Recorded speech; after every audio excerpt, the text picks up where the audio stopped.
எல்லாருக்கும் பிடிக்கும். The Chennai Silks in தரமான ஆடி பெருமை மிக ஆடி. தம்பிக்கு ஒரு பாட்டு, அன்பு தங்கைக்கு ஒரு பாட்டு, வாழ்வில் நம்பிக்கை வளர்வதற்கு உதவும் நான் சொல்லும் கதை பாட்டு. சத்யாக்கு அப்புறம் நடிக்கவே இல்லையா? இல்ல, பண்ணல. So that was my final movie. கல்யாணம் ஆயிடுச்சு, அதோட கம்ப்ளீட்டா வந்து வெளியே வந்துட்டேன். இந்த குழந்தைக்கு வந்து சினிமாவெல்லாம் அவ்வளோ சூட் ஆகும்னு தோணலை. சினிமாவில் நடிக்கிறதுக்கு ஒரு தனி திறமை வேணும். அந்த இது ஸ்டஃப் உங்கள் குழந்தைகிட்ட இல்லை. அதனால நீங்கள் why do you waste your time. எங்கள் அப்பாவுக்கு அப்போ பயங்கர கோவம் வந்துச்சு.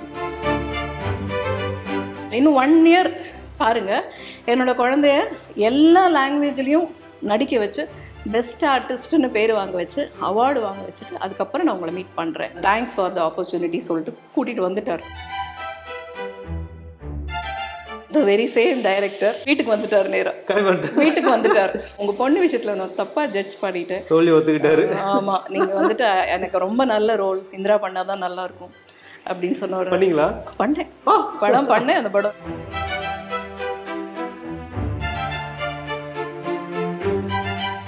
சத்யாக்கு அப்புறமா வந்து ஒரு 20 மூவிஸுக்கு வாங்க அட்வான்ஸ் எல்லாம் திருப்பி கொடுத்துட்டு இந்த படத்தோட இது பண்ணலைங்கிற முடிவு பண்ணிட்டு அவர் சொல்லிட்டு தான் இது பண்ணினார். என்னோட மேரேஜ் எனக்கு கல்யாணம் பண்ணி கொடுத்து எங்கள் அப்பா 2 மாதம் தான் இருந்தார். Just 2 months after my marriage. அவளுக்கு வந்து ஒன்றும் உலகமே தெரியாது, அதனால் நீங்கள் தான் அவளை பார்த்துக்கணும், அவளுக்கு வேறு ஒன்றுமே தெரியாது, நீங்கள் தான் பார்த்துக்கணும்னு அவர்கிட்ட சொன்னார். அதுக்கெல்லாம் காரணமே வேண்டாம்ல. லைஃப் இஸ் வெரி அன்சர்டைன் அப்படிங்கிறது நான் வந்து ஃபஸ்ட்டு அடி அதில் தான் தெரிஞ்சுக்கிட்டேன். விகடன் வியூவர்ஸ் அனைவருக்கும் ஜனதத்தின் வணக்கம். மற்றும் ஒரு எக்ஸ்க்ளூசிவ் இன்டர்வியூவில் உங்களை சந்திக்கிறதுல ரொம்ப ரொம்ப மகிழ்ச்சி. இன்றைக்கி நம்மளுடைய சிறப்பு விருந்தினர் 70-80களில் தமிழ் உட்பட தென்னிந்திய மொழிகள் மட்டும் இல்லை, ஹிந்தியில் கேரகுரி 250 படங்களுக்கு மேலே நடித்து ரொம்பவும் பிரபலமான பேபி இந்திரா அவர்களை சந்திக்க வந்திருக்கோம்.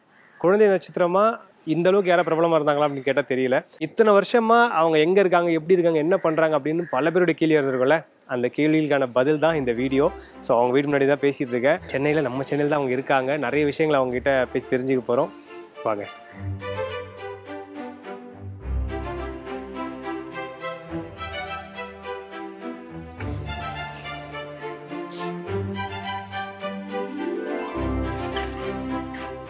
வணக்கம் வணக்கம், எப்படி இருக்கீங்க? எப்படி இருக்கீங்க? நல்லா இருக்கேன் மேம். 35 வருஷம் கழிச்சு இவங்க எல்லாருமே தேடிட்டு இருக்காங்க எங்க இருக்கீங்க, என்ன பண்ணிட்டு இருக்கீங்கன்னு. ஸோ எப்படி இருக்கீங்க? Very very nice, very happy. So இவ்வளோ வருஷத்துக்கு அப்புறமா ஒரு இன்டர்வியூ எங்களுக்கு எக்ஸ்க்ளூசிவாக கொடுத்தது ரொம்ப நன்றி முதல்ல. கண்டிப்பாக, thank you. I am also very happy. நிறைய ஃபேன்ஸ், உங்கள் ஃபேன்ஸ் எல்லாம் நீங்கள் எங்கே இருக்கீங்க, எப்படி இருக்கீங்கன்னு கேட்குறாங்க. ஸோ எங்கே இருக்கீங்க அப்படின்றத சொல்லிடுங்க. சென்னையில் தான் இருக்கேன். சத்யாக்கு அப்புறம் நடிக்கவே இல்லையா? இல்லை, பண்ணலை. So that was my final movie. அதுக்கு எதாவது காரணம் ஃபேமிலி லைஃப் செட்டில் ஆயிடணும் அப்படின்றதுனால? கல்யாணம் ஆயிடுச்சு, அதோட கம்ப்ளீட்டாக வந்து வெளியே வந்துட்டேன். 3 வயசுலேருந்து நடிச்சிட்டு இருக்கீங்க இல்லையா? ஸோ சினிமா ஒரு பக்கம், ஃபேமிலி, இது அழகான வீடு, நிறைய விஷயங்கள் இருக்கு பேசுறதுக்கு. தேங்க்யூ. கண்டிப்பா பேசலாம், கண்டிப்பா. வாங்க, மாடியில போய் உட்கார்ந்து பேசலாமா? Please come. வாங்க. ஓ, சோ இதெல்லாம் உங்களுடைய கிராண்ட் சில்ட்ரன்ஸா? வாங்க வாங்க, ப்ளீஸ் கம். மங்களகரமா இருக்கீங்க. தேங்க்யூ. அம்மன்லாம் சொல்லுவாங்களா, அந்த மாதிரி ஒரு தமிழ்ற வயசுல 2-3 வயசு இருக்கும்போது சரியா நடக்க கூட வராது அப்படின்றதெல்லாம் நிறைய நான் உட்பட எல்லாமே கேள்விப்பட்டிருக்கேன் அந்த மாதிரி எல்லாம். பட் 3 வயசுல வந்து நபவுதுன்ற ஒரு படத்துல, அதுவும் பிரேம் நசீர் சாரோட நடிச்சது, சரியா பேசவே வர நிறைய குழந்தைக்கு நடிச்சது, அது எப்படி அமைஞ்சது போல அந்த வாய்ப்பு உங்களுக்கு? 1 வயசு 2 வயசு 3 வயசு குழந்தைங்களா இருக்கும்போது அப்பெல்லாம் நமக்கு ஒன்றும் பெருசா தெரியாது. அதுக்கப்புறம் நம்ம யாருன்னு நம்ம தெரிஞ்சுக்கும் பொழுது அப்பதான் நம்ம வந்துட்டு இதுவோ அப்பா அம்மா அப்படின்ற ஒரு அந்த ஏஜ்ல தான் தெரியும் இல்லையா? ஆனா அந்த ஏஜ்லயே சவுத் இந்தியன் சினிமா ஃபுல்லா என்ன தெரியும். பேபி இந்திரா அப்படிங்கிறது உலகத்துக்கு தெரிஞ்சதுக்கு அப்புறம் தான் நான் வந்து எனக்கு நான் யாருன்னு தெரியும். ஸோ அப்படிதான் இட் ஸ்டார்டட். அண்ட் ஆக்சுவலி எங்க அப்பா வந்து he was into how I came to this industry அப்படிங்கிறது. அப்பா வந்து he was working in medical department. We are basically from Coimbatore. அப்பா வந்து ஒர்க் பண்ணிட்டு இருக்கும்போது அப்பா நல்லா பாடுவார். So he was a Carnatic musician. அப்போ பக்ஷிராஜா ஸ்டூடியோன்னு சொல்லி கோயம்புத்தூரில் பெரிய ஸ்டூடியோஸ் இருந்தது. ஸ்ரீராமுலு நாயுடு சார்னு அவர் தான் director and producer, and studio owner எல்லாமே அவர் தான். ஸோ அங்கே வந்து அப்பா வந்து ஏடியா அசிஸ்டன்ட் டைரக்டர் அசோசியேட் டைரக்டர் அப்படிலாம் வந்து அவரோட நிறைய ஒர்க் பண்ணியிருக்காரு. அது வந்து பார்ட் டைம். எனக்கு வந்து குழந்தையிலேருந்து எதை கேட்டாலும் உடனே அப்படியே டக்குன்னு பிடிச்சி பேசுகிற ஒரு பழக்கம் பேசிக்காகவே கேட்டது. அப்போல்லாம் வந்து ரேடியோ தான் எனக்கு தெரிஞ்சு. ரேடியோவில் வந்து இந்த டீனோ பால், ராணி பால் நல்லா நிறைய ஆடெல்லாம் வரும். என்ன ஆடு அந்த ரேடியோவில் கேட்டாலும் அதை உடனே அப்படியே திருப்பி ரிப்பீட் பண்ணக்கூடிய ஒரு பழக்கம், போட்ட உடனே சொல்கிற மாதிரி ஒரு பழக்கம் இருந்திருக்கு. அப்போ வந்து எங்கள் அப்பாவுக்கு கூட இருந்தவங்க எல்லாம் வந்து நல்ல இந்த சினி இதிலெல்லாம் இன்ஃப்ளூயன்ஸில் இருந்ததுனால அவங்கெல்லாம் சொல்லியிருக்காங்க, ராமச்சந்திரன் உங்கள் டாக்டர் வந்து இப்போ வந்து அப்போ வந்து ஐ திங்க் பேபி ராணி எல்லாம் பண்ணிட்டு இருந்தாங்க. இப்போ சைல்டு ஆர்டிஸ்ட்லாம் ரொம்ப கம்மி. அதனால நீங்கள் வந்து ஸ்ரீதேவி ராணிக்கு அப்புறமா, ஆமாம், ஸ்ரீதேவிக்கா அப்புறம் பேபி ராணி, அவங்களுக்கு அப்புறம் நான். ஸோ வென் அது ஸ்டார்ட் ஆன போது அவங்கெல்லாம் வந்து சொல்லியிருக்காங்க, நீங்கள் வந்து வை நாட் நடிக்க வைக்கலாமே, பிகாஸ் ஆல்ரெடி யூ ஹாவ், நீங்கள் வந்து இண்டஸ்ட்ரியில் கனெக்டடாக இருக்கீங்களே அப்படின்ன போது எங்கள் அப்பா ஸ்ட்ரிக்டாக சொல்லிட்டாரு, நோ நோ நோ நோ, அவளுக்கு என்ன சினிமா பைத்தியம்லாம் என்னோட போகட்டும், அவளுக்கு அதெல்லாம் வரவே கூடாது, என் பொண்ணு நல்லா படிக்கணும். எல்லா அப்பாவுக்கும் ஒரு பைத்தியம் இருந்தது. அப்பாவுக்கு எல்லா அப்பாவுக்குள்ள அந்த காலத்தில் பார்த்தீங்கன்னா அவங்க பொண்ணு பையனோ பொண்ணோ டாக்டர் ஆகணும் அப்படிங்கிறது எல்லா பேரண்ட்ஸுக்கும் இருக்கக்கூடிய ஒரு ஸ்டாண்டர்டு இது. அப்போ அப்பா வந்து இல்லை என் பொண்ணை நான் டாக்டராக படிக்க வைக்க போனேன், அவளுக்கு இந்த சினிமா வாடையே வரக்கூடாது அப்படின்னாரு. இப்படி இருந்தபோது எங்கள் அப்பாவுக்கு சென்னைக்கு ஒரு டிரான்ஸ்ஃபர் ஆச்சு. சென்னை வந்ததும் அப்பாவோட ஃப்ரெண்ட்ஸ் எல்லாம் நிறைய பேர் அப்பாவை பார்க்கறதுக்கு அந்த சர்க்கிள் வருவாங்க போவாங்க இருந்தது. ஒரு நாள் அப்பா வந்து வீட்டுக்கு வந்தால் அவர் ஆஃபீஸ் முடிச்சுட்டு வரும்போது வீட்டில் பார்த்தா என்னை காணோம். எங்கள் அப்பாவுக்கு எங்கேன்னு சொன்னால் அம்மா கிட்ட எங்கே அவளை காணணும்னா, நீங்கள் சொன்னீங்கன்னு உங்கள் ஃப்ரெண்டு தான் வந்து கூட்டிகிட்டு போயிட்டாரு. அப்பா ஒரே ஷாக்கு. நான் யாருக்கிட்ட சொன்னேன், அப்போ எல்லாம் டெலிஃபோன் வசதி எல்லாம் ஒன்றும் கிடையாது, எங்கேயோ ஃபோனோ எங்கே போயிருக்கு. திடீர்னு ஒரு பயங்கர ஷாக் ஆகிட்டார். யாரோ குழந்தைய எங்கே கூட்டிகிட்டு போயிட்டாங்க தெரியலையேன்னு ரொம்ப டென்ஷன் ஆகி எங்கள் அம்மாவை பயங்கரமாக திட்டி, எங்கள் அம்மாவுக்கு ஒன்றும் புரியல பாவம். ஏன்னா ரெகுலராக அப்பாவை வந்து பார்க்குறவங்க திடீர்னு கூட்டிகிட்டு போனோம், அப்பா தான் சொன்னாருன்னு சொல்லிட்டு அமுச்சு விட்டுட்டாங்க. அந்த காலத்துல எல்லாம் ஜனங்களுக்கு அவ்வளோ அவேர்னஸ் கிடையாது இல்லைங்களா. அப்போ நம்பிடுவாங்க, அப்படியே நம்பிட்டாங்க, அமுச்சிட்டாங்க. அங்கே போனால் எங்கள் அப்பா தேடி அப்போ வந்து ஆனால் எங்கள் அப்பாவுக்கு ஒரு சந்தேகம் இருந்தது. சரி ஏதோ என்ன நிறைய பேர் கேட்டுட்டு இருந்தாங்களே அதனால சொல்லிட்டு அப்புறம் தேடி கண்டுபிடிச்சி சாயங்காலத்துக்குள்ளே வந்து பார்த்தா நான் ஆல்ரெடி வந்து ஷூட்டிங்கில் 2 சீன் முடிச்சிட்டேன். 2 சீன் அப்பாவுக்கு தெரியாது, எனக்கே தெரியாது. என்ன டயலாக் பேசினேன் கேட்டிங்கன்னா தெரியாது, என்ன ஷூட்டிங் கேட்டால் தெரியாது. சாரதாமா இருந்தாங்க செட்டில், அவங்க அப்பா சாரதாமான்னு எனக்கு தெரியாது. அப்புறமா கொஞ்சம் ஏஜ் வந்ததுக்கப்புறம் இதெல்லாம் தான் ஷூட்டிங். அப்படி எங்கள் அப்பாவுக்கே தெரியாமல் அப்பாவுக்கு ரொம்ப டென்ஷன் ஆகிட்டார். அப்புறம் பார்த்ததுக்கப்புறம் தான் உயிர் வந்தது. அப்புறம் வந்து அப்போது கூட அந்த கூட்டிகிட்டு போன ஃப்ரெண்டு வந்து இல்லை நான் வந்து இதுக்கு ஒரு நல்ல இது அதனால் வந்து இது பண்ணினேன், ஏன்னா அவளுடைய டேலண்ட் வந்து இதாக போகக்கூடாது அப்படின்னு சொன்னப்போ அப்பாவுக்கு அங்கே போய் எல்லாரும் பாராட்டுறதெல்லாம் பார்த்த உடனே ஆட்டோமேட்டிக்காக உள்ளுக்குள்ள ஒரு கலைஞன் இருக்காரு இல்லையா. ஸோ அவர் வந்து சரின்னு சொல்லி அக்செப்ட் பண்ணிட்டாரு. அங்கே இருந்து பார்த்தீங்கன்னா அப்போவே டக்குன்னு நிறைய மூவிஸ் எல்லாம் 3 வயசு நிறைய மலையாள படம் டக்குன்னு வந்து 4-5 படம் எல்லாம் பண்ணிட்டேன்.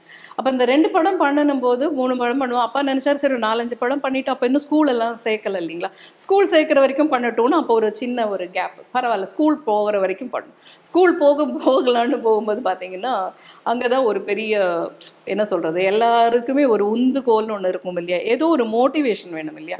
ஸோ அவர் இதோட நிப்பாட்டலாம் அப்படின்னு நினச்சிட்டு இருக்கும்போது கரெக்டாக ஒரு மலையாள படம் மறுபடியும் வந்து ஏற்கனவே 4-5 படம் பண்ணியிருக்கேன். அப்போ அந்த இதுக்கு வந்து அந்த ப்ரொடியூசர் வந்து அந்த டைரக்டர் பார்க்கணும்னு சொன்னாங்க, சொல்லிவிட்டு அப்பா கிட்ட அழைச்சிட்டு வர சொல்லியிருக்காங்க. ஸோ ப்ரொடக்ஷன் கார் வந்தது, போனால் அங்கே வந்து ஷுட் பி 4 இயர்ஸ் சம்திங், ஒரு 1 இயர் உள்ள கேப்பில் தான். அப்போ போனால் அங்கே வந்து அப்போ மலையாளத்தில் ஒரு ரொம்ப பெரிய டைரக்டர், அந்த மூவி ஒரு பெரிய மூவி, அந்த குழந்தைய பேஸ் பண்ணின கதை அது. அதில் வந்து போகும்போது என்ன பண்ணிட்டாரு, இந்த டைரக்டர் வந்து பார்த்துட்டு இன்னும் சரியாக அவர் ரெஸ்பாண்ட் பண்ணலை. சரி சொல்லிவிட்டு அப்புறம் அப்பாவை கூப்பிட்டு அந்த ப்ரொடியூசருக்கு அந்த படத்தில் நானே நடிக்கணும் அப்படின்னு அவரோடைய விருப்பம். Director already he has chosen, because ஒரு டைரக்டருக்கு அவருக்கு தானே அந்த கேரக்டர் எப்படி இருக்கணும் அப்படின்னு ஒரு இது இருக்கலாம். ஸோ அவர் நினச்ச மாதிரி இருக்கோ தெரியல. ஸோ அவர் என்ன பண்ணினாரு, எங்கள் அப்பாவை கூப்பிட்டு அவர் வந்து ஒன்றும் சொல்லாமல் விட்டுருந்தா பிரச்சனை இல்லை. எங்கள் அப்பாவை கூப்பிட்டு, இல்லைங்க ராமச்சந்திரன், நீங்கள் வந்து இந்த குழந்தைக்கு வந்து சினிமாவெல்லாம் அவ்வளோ சூட் ஆகும்னு தோணலை.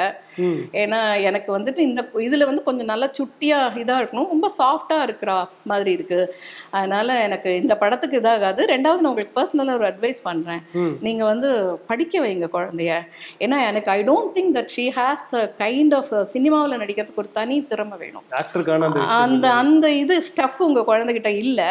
அதனால நீங்கள் why do you waste your time, நீங்கள் வந்து படிக்க வைங்கன்னா. எங்கள் அப்பாவுக்கு அப்போ பயங்கர கோவம் வந்துச்சு. Because already is an art professional, ஒரு ஆர்டிஸ்ட்டு, ஒரு கலைஞர். அப்போது அவருக்கு என்ன சொல்லிட்டாரு டக்குன்னு, இல்லை சார் நீங்கள் வேறு யாரையாவது குழந்தைய சூஸ் பண்ணியிருந்தீங்கன்னா போடுங்க, because it is directors right, producer சொன்னாருன்னு சொல்லி நான் அழைச்சிட்டு வந்தேன். பட் நீங்கள் வந்து என் குழந்தைக்கு வந்து திறமை இல்லைன்னு சொல்லிடாதீங்க, ஏன்னா எனக்கு தெரியும் என் குழந்தையோட திறமை என்னன்னு சொல்லிட்டு. ஆனால் இப்போ நான் நடிக்கவே வைக்கக்கூடாதுன்னு நினச்சிட்டு இருந்தேன். இப்போ நீங்கள் சொன்னது எனக்கு வந்து ஒரு சேலஞ்ச் மாதிரி ஆயிடுச்சு. ஆமாம், ஒரு சேலஞ்ச் ஆயிடுச்சு. இன்னும் 1 year பாருங்க, என்னோட குழந்தைய எல்லா லாங்குவேஜ்லேயும் நடிக்க வச்சு பெஸ்ட் ஆர்டிஸ்ட்னு பேர் வாங்க வச்சு அவார்டு வாங்க வச்சுட்டு அதுக்கப்புறம் நான் உங்களை மீட் பண்ணுறேன். One day will be there. நீங்களே கூப்பிடுவீங்க என் குழந்தைய படத்தில் நடிக்கிறது, உங்கள் படத்தில் நடிக்கிறதுக்கு. அன்னைக்கு நான் உங்களை மீட் பண்ணுறேன் sir, thanks for the opportunity சொல்லிட்டு கூட்டிகிட்டு வந்துட்டார். இது தந்தையின் சபதம். இது தந்தையின் சபதம், மங்கம்மா சபதம் மாதிரி எங்க அப்பா சபதம். அப்போ பாத்தீங்கன்னா அது வரைக்கும் எங்க அப்பாவுக்கு எனக்கு எதுவுமே இது பண்ணணும் இன்ட்ரெஸ்ட் நினைச்சாரு. அவர் சொன்னதுனால உடனே என்ன ஆயிடுச்சு, அவருக்கு அந்த ஒரு உள்ளுக்குள்ள ஒரு எப்படி நம்ம இதாவது எந்த அப்பாவுக்குமே சரி, பேரண்ட்ஸுக்கு நம்மளோட பர்சனலா தனிப்பட்ட முறையில உங்களை சொன்னா கூட உங்களுக்கு தோணாதானே, உங்களோட குழந்தைங்களை பத்தி சொல்லும் போது எல்லாருக்குமே ஒரு இது வரும் இல்லையா. அப்போ அவர் வந்து he took it as a challenge of his own life. அப்புறம் he started training me.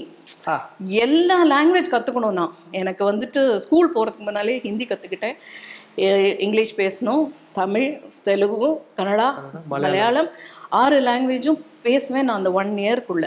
And I don't know how he tried, what made him to push.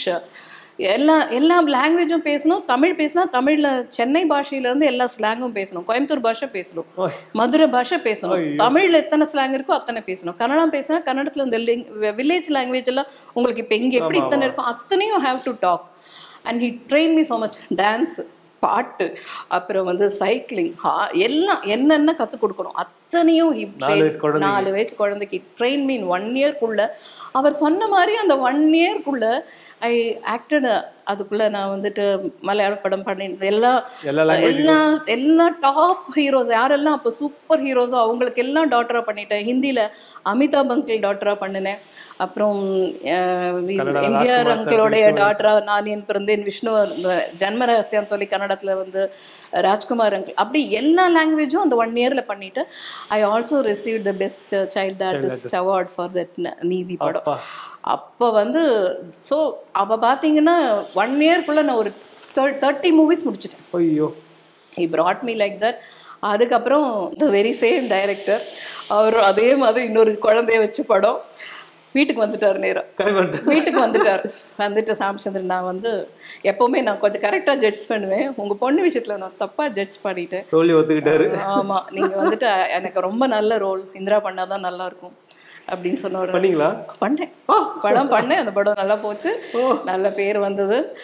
அவர் வந்து ஃபர்ஸ்ட் ஷாட் போய் நின்ன உடனே அந்த ஒரே ஷாட் அது முடிச்ச உடனே அவர் கிளாப் பண்ணிட்டு Indira the best child artist baby Indira அப்படின்னு சொல்லி அவரே கிளாப் பண்ணார்.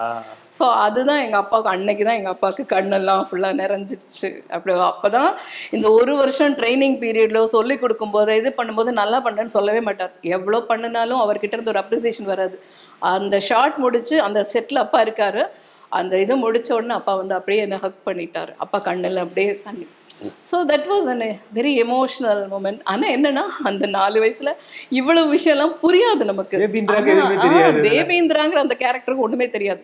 But so much was happening around me. அப்பாவுக்கும் அந்த இது ஸோ வரணும்னு கடவுள் தலையில் எழுதியிருக்கான். அது வந்து it happen. That was nice. இல்லை எல்லாத்துக்குமே ஒரு ஸ்கிரிப்ட் வேணும், இல்லை எல்லாத்துக்குமே ஒரு கதை இருக்கு. கடவுள் எல்லாருக்கும் ஒரு கதை எழுதி உங்களுக்கு ஒரு குருவா ஒரு மாஸ்டரா இருந்திருக்காரு அப்பா. அதான் சொல்லுவேன் நான், எல்லாரும் எனக்கு அவங்க குரு இவங்க குரு சொல்லுவாங்க, எனக்கு எங்க அப்பா தான் குரு. So he taught me everything. அதனால நீங்க ஆரம்பத்துல சொன்னீங்கல்ல அப்பா தான் எல்லாமே. எங்க அப்பா தான், நான் அப்பாஸ் சைல்டு. அதனால அவர் என்ன சொன்னாலும் I will not say no.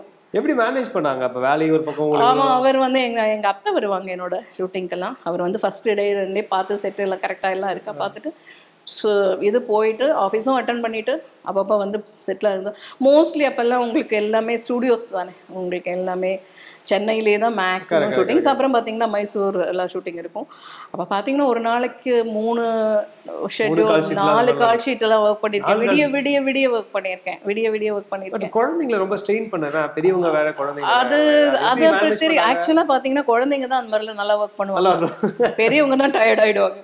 குழந்தைங்க எனக்கு அது வந்து இன்னொன்னு உங்களுக்கு ஒரு அப்ரிசியேஷன் கிடைக்குது. எல்லா குழந்தைங்களும் பாருங்களேன், நீங்கள் குழந்தைங்களை ஏதோ ட்ரெயின் பண்ணும்போது கிளாப் பண்ணி பழகி நீங்கள் வச்சுக்கோங்களேன், அதுங்க அது உடனே நமக்கு ஒரு அப்ரிசியேஷனுங்கிறது இந்த ரத்தத்திலே கடவுள் வந்து எல்லாருக்கும் சிருஷ்டிலே கொடுத்துருக்கோம். ஸோ வென் சம்படி அப்ரிஷியேட்னும் automatically you get into that. So அந்த ஏஜில் தான் அவ்வளோ லாங்குவேஜ் கற்றுக்க முடியும், அவ்வளோ ஸ்கில்ஸ் கற்றுக்க முடியும். உங்களுக்கு அதில் வந்து இது கிடையாது, தூக்கமாக கிடைக்கும் போது தூங்குறது. டே அண்ட் நைட்லாம் ஒர்க் பண்ணியிருக்கேன். நம்ம தான் சொல்கிறது ஒரு மாதிரி புயல் மாதிரி நிறைய. Most of my journey was in train, flight, car. Maximum night hours travel. இங்க இருந்து பெங்களூர், அங்க இருந்து மைசூர், அப்புறம் அங்க இருந்து மறுபடியும் ஹைதராபாத், திருப்பி இங்க இருந்து அப்படியே நேரா ட்ரிவாண்ட்ரம் ஃப்ளைட். மேக்ஸிமம் இப்படிதான். எல்லா லாங்குவேஜும் பண்ணியிருக்கேன். அதுவும் பண்ணினேன். ஸ்கூல்ல போனேன். ஆனா என்ன, my teachers, my friends, principal, my schools எல்லாமே ஒரு 4 ஸ்கூல் படிச்சிருக்கேன். They were all very kind and அவங்க ஒரு மாதிரி ஒரு அப்ரிஷியேட் பண்ணுவாங்க. And they felt it as a pride. நம்ம ஸ்கூல்ல அந்த குழந்தை படிக்கிறாங்கிறது அவங்க ஒரு சந்தோஷமா இருந்தது, அவங்களுக்கு அதில் ஒரு பெருமை இருந்தது. அதனால ஏன்னா நான் வந்து 365 ஸ்கூல் இருந்ததுன்னா நான் மிஞ்சி போனால் ஒரு வருஷத்துல ஒரு 15-20 நாள் ஸ்கூலுக்கு போயிருந்தா ஜாஸ்தி. அதுவே ஜாஸ்தி. ஆனால் எனக்கு என்னன்னா எப்பவுமே நான் ஸ்கூலுக்கு போகிற அன்னைக்கெல்லாம் எனக்கு ஏதாவது டெஸ்ட் இருக்கும், எக்ஸாம் இருக்கும். ஏன்னா எக்ஸாம் இருக்கிற நேரத்தில் எக்ஸாம்ஸ் மட்டும் மிஸ் பண்ண மாட்டேன். ஸோ எல்லா எக்ஸாம்ஸும் I will go and attend. அது மட்டும் தான் நான் படிச்சிருக்கேன். இப்ப ஃபர்ஸ்ட் இயரே வந்து இப்ப நவவதுல லான்ச் ஆகுறீங்க, மலையாள படங்கள் கன்னட படங்கள்லாம் பண்றீங்க. ஏவிஎமோட படமே வந்து நமக்கு அதே வருஷம் நடக்குது, சுடரும் சூறாவளி. ஆமா ஆமா ஆமா. அது எப்படி தமிழ்ல திருப்பி எப்படி லான்ச் அது நடந்தது? மலையாள படங்கள் எல்லாம் பண்ணிட்டு இருக்கேன் இல்லையா. இப்ப ஏஎல்எஸ் ப்ரொடக்ஷன்ஸ் தான் ஃபர்ஸ்ட் மூவி நவவது. அதுக்கப்புறம் நிறைய மலையாள படங்கள், வித்துகள், மது அங்கிள் டாட்டரா, நசீர் அங்கிள் டாட்டரா, சத்யன் அங்கிள், அக்கறை பச்சாலாம் it was a wonderful movie. Akkare Pacha அதுதான் பட் அவரோட லாஸ்ட் மூவி. சத்யன் அங்கிள் கூட உமர் அங்கிள் எல்லாம் மலையாள படம் நிறைய பண்ணினேன். அப்போ அந்த ஒரு பீரியடில் மலையாள படம் பண்ணிகிட்டே இருக்கும்போது ஏவிஎம் ஸ்டுடியோட அந்த பெரிய ஆப்பர்ச்சுனிட்டி இல்லையா. ஸோ அது கிடச்சிது. புட்டண கனகல் அவர் டைரக்ஷன், ஏவிஎம் ஸ்டுடியோவோட சுடரும் சூறாவளியும் ஜெமினி கணேசன் அங்கிளுக்கு டாட்டராக ஆக்ட் பண்ணுறேன். That was a wonderful movie. அன்பு வந்தது என்னை ஆள வந்ததுன்னு ஒரு அழகான பாட்டு இருக்குது அதில். ஜெமினி அங்கிள் எல்லாம் வேற லெவல். ஐயோ, இப்படி ஒத்த கையில் தூக்கிடுவார் இந்த ஷார்ட். அப்புறம் எஸ்பி முத்துராமன் அங்கிளுக்கு அதுக்கு associate director. SP Muthuraman uncle associate director. பாட்டின்னு தான் கூப்பிடுவாரு. ஆமா, இந்திரான்னு கூப்பிட மாட்டேன். ஏய் பாட்டி, இங்க வா பாட்டி, டைலாக் கேளு. என்னன்னா அவர் தான் எனக்கு வந்து டேக் ஆர்டிஸ்ட்னு பேர் வச்சது. ஏன்னா ஐ வில் நாட் அந்த ஒரு ட்ரைனிங்கோ நம்ம டக்குன்னு இது பண்றதுனால சிங்கிள் டேக் தான். எந்த லாங்குவேஜும் எல்லா லாங்குவேஜும் நானே தான் டப் பண்ணுவேன். அண்ட் அந்த சமயம் there was no other child artist எனக்கு தெரிஞ்சு. எனக்கு அந்த அப்புறம் வந்து இவங்க பேபி சுமதி ஆக்ட் பண்ணிட்டு இருந்தாங்க. But she is also Angelo லேட்டரா தான் வந்தாங்கல, 80s கிட்ட தான் வந்தாங்க. 80s ல அந்த தமிழ் ஆகட்டும் தெலுங்கு ஆகட்டும், தெலுங்குல நான் கம்மி தான் பண்ணிருக்கேன். மலையாளம், கன்னடா, தமிழ் 3. ஹிந்தி ஆஃப் கோர்ஸ் ஒரு 6-7 படம் பண்ணியிருக்கேன். அப்புறம் வந்து தமிழ்ல தெலுங்குல ஒரு 10-20 படம், 25 படம் பண்ணிருக்கேன். ஆல்மோஸ்ட் ஒரு 250 பிளஸ் ஃபிலிம்ஸ் பண்ணிருப்பீங்க. சாலிடா மோர் தென் 250. எங்க அப்பா இருந்த வரைக்கும் எல்லா லிஸ்ட் எல்லாம் வச்சிருந்தாரு. அண்ட் எல்லா awards almost film fans, film chores, கர்நாடகாவில் ஜேசி அவார்ட், 3 ஸ்டேட் அவார்ட், தமிழ்நாடு, அப்புறம் கேரளா, கர்நாடகா 3 ஸ்டேட் அவார்டு வாங்கியிருக்கேன். அவார்டு வாங்காத வருஷம் இல்லை அப்படி தான் சொல்லலாம் என்னோட சைல்ட்ஹுட் டேஸில். அண்ட் ரெண்டாவது இன்னொன்று என்ன எல்லாருக்குமே வந்து அந்த சைல்டுலேருந்து கொஞ்சம் பெரியவங்களாகிற வரைக்கும் ஒரு சின்ன கேப் ஒன்று இருக்கணும் இல்லையா, ஒரு 8-10 வயசுக்கு அப்புறம் ஒரு Baby சின்ன குமாரின்னு ஒரு gap கேப், ஒண்ணு குமாரி இருக்கும். வரைக்கும் ஒரு மென்னா இருந்தா அந்த ஒரு பால்ய பருவத்துல இருந்து master மாஸ்டர்ல இருந்து மிஸ்டர் ஆகுற வரைக்கும் ஒரு கேப் இருக்கும். ஆனா எனக்கு அந்த கேப்பே இருந்தது கிடையாது. அது ஒரே ரன்னிங் தான், ஒரே ஸ்ட்ரெச் தான் சத்தியா வரைக்கும். 17 years கிட்டத்தட்ட 15 to 16 years வரைக்கும். ஆமா, 15 to 16 years, no gap. Break There was எல்லாம் no ஓடுது. day without shooting. There was no day without shooting. And minimum ஒரு அந்த 10, 11, 12 வயசு வரைக்கும் மழலைப்பட்டாளம் வரைக்குமே எல்லாம் கூட ஒரு நாளைக்கு 2 ஷூட்டிங் 3 ஷூட்டிங். என்ன பெரிய ஒரு இதுன்னு சொன்னா, எனக்கு நான் இது உரிமை குரல் ஷூட்டிங்கும் Anbai Thedi MGR uncle Sivaji uncle. MGR uncle shooting வந்து சிவாஜி கார்டன்ஸ்ல நடக்குது போரூர்ல. ஆமா, இவங்க அன்பை தேடி சத்யா ஸ்டுடியோல நடக்குது. இங்கேயும் அங்கேயும் ஒரே நாள் ஓடி இருக்கேன். இங்க இருந்து ஹாஃப் அ டே காலையில அங்க. ஆனா அதுலயே பாருங்களேன், எம்ஜிஆர் சார் போட சிவாஜி சார் கார்டன்ல நடக்குது, சத்யால இங்கே நடக்குது. That was all great. Ramachandran அவர்களுடைய மகள் எம்ஜி ராமச்சந்திரனுக்கு மகளா நடிக்கிறது, அது எப்படி அது நடந்துச்சு? அது ஒரு பெரிய வரங்க, அது நிஜமா சொல்றேன். எத்தனை பேருக்கு அமையுமோ தெரியாது. இந்த ஃபர்ஸ்ட் இயர்லேயே நடந்தது அந்த இது எல்லாமே. 71, 72 நினைக்கிறேன். நீதி எல்லாம் கூட அந்த வருஷம் தான். ஆனால் ஃபர்ஸ்ட் நான் ஏன் பிறந்தேன், அதுக்கப்புறம் தான் தம்பிக்கு ஒரு பாட்டு, தம்பிக்கு ஒரு அன்பு தங்கைக்கு ஒரு, ரொம்ப ஃபேமஸான பாட்டாச்சு, ரொம்ப ஃபேமஸ் சாங். அது என்னன்னா வாய்ப்பு எப்படி அமைஞ்சது? எம்ஜிஆர் அங்கிளோட இது அப்படின்னா, இந்த படம் எல்லாம் நடிச்சிட்டு இருக்கேன். இன்னும் நிறைய குழந்தைங்களாம் விட்டு அன்னைக்கு வந்து நானே பிறந்தேன்ல கேஆர் விஜயம்மா எம்ஜிஆர் அங்கிள் 2 பேருக்கும் டாக்டராக நடிக்கும். நிறைய குழந்தைங்க இருக்காங்க அதில், நம்ம தங்கச்சி தம்பின்லாம் நிறைய குழந்தைங்க இருக்காங்க. அதில் வந்து அவர் டாக்டராக ஆக்ட் பண்ணுறதுக்கு அவர் தான் வந்து செலக்ட் பண்ணணும். ஸோ 4-5 குழந்தைங்கள் அழைச்சிட்டு வந்திருந்தாங்க. அது இப்போத்த மாதிரி இந்த ஆடிஷன் அந்த மாதிரிலாம் கிடையாது, அழைச்சிட்டு வந்திருந்தாங்க குழந்தைங்கள. அப்போ எங்கள் அப்பா வந்து சொன்னார், அம்மா வந்து எம்ஜிஆர் அங்கிள் வருவார், நீ வந்து எழுந்து நின்று நமஸ்காரம் சொல்லணும், வணக்கம் சொல்லணும், அவர்கிட்ட ஆசீர்வாதம் வாங்கணும். சரிப்பா, ஆனால் எம்ஜிஆர் அங்கிள் யாருன்னு எனக்கு தெரியாது. அப்போது வணக்கம் சொன்னேன், எல்லாம் சொல்லிட்டு நான் வெயிட் பண்ணிட்டு இருந்தேன். எனக்கு நான் இங்கே தான் இருக்கேன் அப்படின்னு சொல்லிட்டு அந்த ஃபர்ஸ்ட் டே ஷூட்டிங் வெயிட் பண்ணிட்டு இருக்கேன். அவர் இன்னும் நான் தான் பண்ண போகிறேன் யாரும் தெரியாது. அப்போ திடீர்னு செட்டில் ஒருத்தங்க ரொம்ப ஃபாஸ்ட்டாக வந்தார். அப்படியே ஒரு செட்டை ஒரு ரவுண்ட் அடித்தார், போய் ஒரு இடத்துல அப்படி உட்காந்தாரு. அத்தனை பேரும் சைலண்ட் ஆகிடுச்சு செட். அப்படியே போய் எல்லாரும் அவரை சுற்றி நின்றுட்டாங்க. எனக்கு அவர் எம்ஜிஆர் அங்கிள் தெரியல, ஆனால் அவர் தான் எம்ஜிஆர் அங்கிள். நான் அப்போ ஒரு சேரில் தள்ளி உட்காந்துட்டு இருக்கேன். உட்காந்து இப்படி ஓரமாக நின்று இப்படி பார்த்துட்டு இருந்தேன். எல்லாரும் போய் வணக்கம் சொன்னாங்க. எனக்கு தெரியல. அப்பா வந்து எம்ஜிஆர் அங்கிள் வந்து அப்பா வந்து சொல்லுவார் இல்லை, அப்புறம் தானே நம்ம போய் வணக்கம் சொல்லணும். யாரோ ஒரு அங்கிள் வந்து இல்லை, அந்த நேரம் அப்பா இல்லை. ஸோ பார்த்தா எல்லாரும் வந்து அவர் இப்படி தூரத்துலேருந்து பார்த்தாரு, இப்படி கூப்பிட்டாரு. என்ன பக்கத்தில் எழுந்து போனேன், கூப்பிட்டு வந்து போனேன். பேர் என்ன கேட்டார், பேபி இந்திரா அப்படின்னு. அதான் அப்படி அப்படின்னு சொன்னார். அது உடனே வந்து அவருடைய சைகை கண்ணை டக்குன்னு வந்து இந்த குழந்தைய தான் சின்னவர் வந்து அவர் டாக்டர் உடனே தூக்கிட்டு போயிட்டு உடனே மேக்கப் போட்டு, அது வரைக்கும் மேக்கப் எல்லாம் போட்டிருக்கல. ஷூட்லேயே அப்போ தான் வந்து பார்த்தாரு, இந்த குழந்தைய ஓகே பண்ணாரு. பேபி இந்திரா செலக்ட் பண்ணியாச்சு அப்படின்னு சொல்லிட்டு அப்படியே அழைச்சிட்டு போயிட்டு மேக்கப் போட்டு அதுக்கப்புறம் தான் வந்து ஷார்ட்டு. அப்போ தான் அந்த தம்பிக்கு அவர் ஓடி வந்து தூக்குவார், அந்த ஊர்ல இருந்து வருவார், அப்பான்னு சொல்லி ஓடி கட்டி பிடிச்சிக்கிறது, அந்த சீன் எல்லாம் எடுத்தாங்க. ஸோ தட் வாஸ் அங்கே தான் வந்து எம்ஜிஆர் அங்கிளோட அந்த ஜேர்னி ஒன்று ஸ்டார்ட் ஆச்சு. உங்களோட ஃபேன்ஸ் பார்த்தவங்களாம் கல்யாணத்துக்கு அப்புறம் நடிகர் நிப்பாட்டிட்டாங்க இருக்கு, பட் நடிகர் நிப்பாட்டினதே வந்து கல்யாணம் பண்ணுறது. ஆமாம், ஆக்சுவலாக நிறைய பேர் ஏன் நடிக்கலன்னு கேட்பாங்க. ஏன் சரியாக வந்து நீங்கள் பண்ணலை, ஏன் நீங்கள் எடுத்துக்கல, அதுக்காக கரியரை நீங்கள் எடுத்துக்கலன்னா கேட்பாங்க. ஏன்னா இதுதான் வந்துட்டு ஒன்று கல்யாணம் பண்ணி கொடுக்க. எங்கள் அப்பா வந்து கிட்டத்தட்ட ஒரு 20 படம் புக் பண்ணது கேன்சல் பண்ணி, ஹீரோயினா கன்னடத்தில் மலையாளம் தமிழ் எல்லாமே சத்யாக்கு அப்புறமா வந்து ஒரு 20 மூவிஸுக்கு அட்வான்ஸ் எல்லாம் திருப்பி கொடுத்துட்டு இந்த படத்தோட இது பண்ணலைங்கிற முடிவு பண்ணிட்டு அவர் சொல்லிட்டு தான் இது பண்ணினார். ஒரு ஆனந்தத்துலேயும் ஒரு சின்ன ஒரு இது ஒன்று இருக்கும் இல்லையா. என்னோட மேரேஜ் என்னை கல்யாணம் பண்ணி கொடுத்து எங்கள் அப்பா 2 மாதம் தான் இருந்தார், just 2 months after my marriage. அப்போ இவர்கிட்ட சொல்லிட்டு அதான் சொன்னார், இவளுக்கு வந்து ஒன்றும் உலகமே தெரியாது, அதனால் நீங்கள் தான் அவளை பார்த்துக்கணும், அவளுக்கு வந்து குழந்தையாவே வளர்த்துட்டேன் நான், அவளுக்கு வேறு ஒன்றுமே தெரியாது, நீங்கள் தான் பார்த்துக்கணும்னு அவர்கிட்ட சொன்னார். லாஸ்ட் ஃபியூ டேஸ் முன்னால் என்னை கூப்பிட்டு சொன்னார், திடீர்னு ஒரு உடம்பு சரியில்லாம போச்சு. அதுக்கெல்லாம் காரணமே வேண்டாம்ல, லைஃப் இஸ் வெரி அன்சர்டைன் அப்படிங்கிறது நான் வந்து ஃபர்ஸ்ட் அடி அதில் தான் தெரிஞ்சுக்கிட்டேன். எல்லாமே நல்லா இருக்கும், எல்லாருக்கும் பிடிக்கும். சென்னை சில்க்ஸின் தரமான ஆடி, பெருமை மிக ஆடி.